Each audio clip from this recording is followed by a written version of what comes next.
Hi people of YouTube, Wayne Hackman here, aka Wagstar. Behind me is another KWS cottage, and this particular cottage is in the wonderful Lake Nakuru National Park. You can find this park right between Nairobi and Eldoret. It's about 3 hours drive out of Nairobi and about 20 minutes drive out of Nakuru. Now we're going to explore the KWS cottage as well as the park. But the park, rather interestingly, has changed over the last 10 years. The water levels have risen significantly, which has actually changed the landscape and also some of the things that you can see. So we're going to have a little explore. We're going to unpack the reasons why this lake has risen, the effect it has on the park, but also some of the things that you can expect to see when you come to Nakuru National Park. Come along for the ride.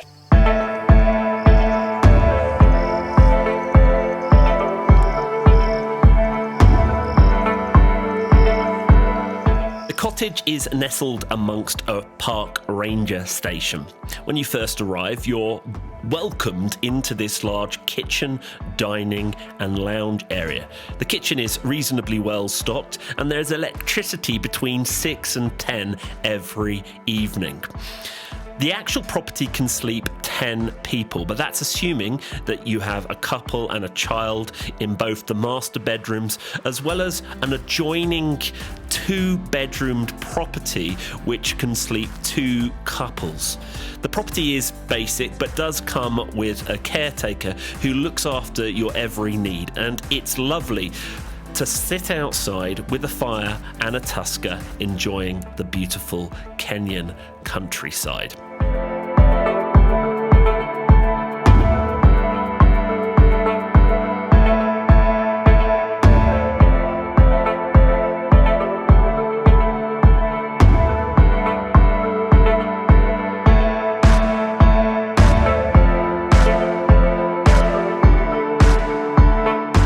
What's great about this particular property is that you're a stone's throw away from the wildlife.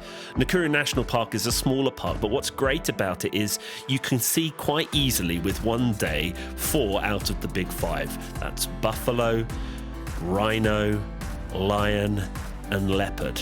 And you can see both black and white rhino in this park. But sadly, over the course of the time I've lived in Kenya, the park water in the lake has increased considerably, making a lot of the roads inaccessible. I'm just heading out for a little game drive. The girls wanted to stay at home and enjoy the cottage, but the weather is too good to not see what this magnificent park has to offer. Nakuru National isn't one of the biggest parks in Kenya, but what's great about it is the concentration of animals in one spot. So the chances of seeing lion or rhino are pretty high. And the great thing about Nakuru National Park is it's not too far between Nairobi and Eldoret. Nakuru is certainly accessible, and spending a night here is very easy, as well, you can see that we're staying in the KWS cottage, but there are also a couple of hotels here as well, lodges that you can enjoy. I'm going to head out to some waterfalls now, and this is one of the feeders that pours into the lake.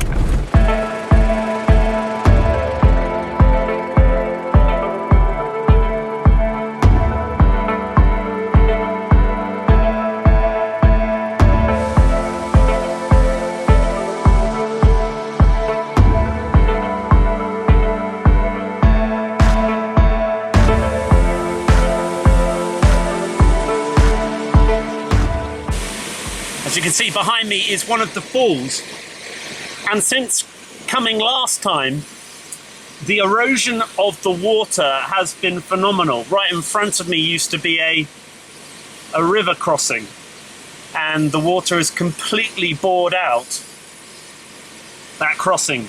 I know that from time to time they replace the road, but this looks like it's the worst that I've ever seen it. just to give you some idea of the amount of water that's coming in to this lake. Flamingos were often a popular attraction at this park, and although you can still see some today, they are nowhere near the numbers that they were when I first started coming to this park 5 years ago. This was once a grassland, and you would have to drive out on the lake road about approximately 1 kilometre. Now the lake comes right up to the road, where they've had to rebuild it so that it does not get washed away. You can see here that the lake has swelled and has encompassed many of the old acacia trees that have lined the lake shore. And in the distance you can see the original park gate. This gate and the one close by can no longer be used because the water has cut off the road. Anyway, it's worth going to visit the park, but be aware that you need to visit sooner rather than later because the park topography is changing almost on a weekly basis. As always, thanks for watching. Please rate and subscribe, and I'd love to know if you've been to this park and what your experience have been. And I'll see you in the next video.